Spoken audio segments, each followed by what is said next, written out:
On parle tout le temps de l'inconscient, mais concrètement, on ne sait pas trop ce que ça veut dire. Souvent, on imagine quelque chose d'un peu flou, d'un peu mystérieux. Quelquefois même, ça fait peur. Alors qu'en fait, c'est quelque chose de très concret dans nos vies.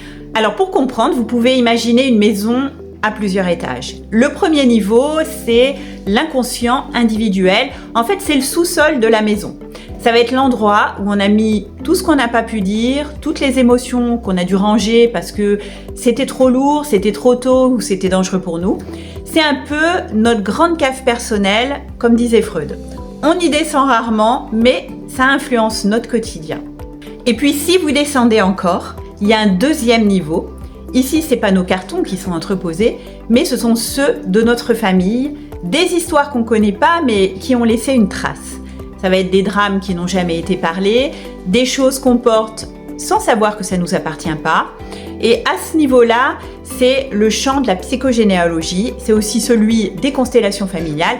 Et puis, si vous descendez encore, sous le sous-sol individuel et familial, il y a un troisième niveau constitué d'un immense réseau, un peu comme une grande bibliothèque du vivant, où on trouve tous les grands thèmes humains.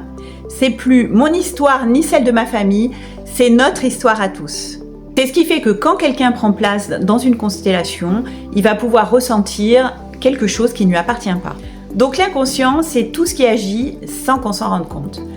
Donc l'idée, en fait, quand on travaille sur soi, c'est déjà d'allumer la lumière pour voir ce qui est là. Ça évite de se prendre les pieds dans les cartons. Et ensuite, voir ce qu'on veut garder, ce qu'on veut rendre parmi tous ces cartons.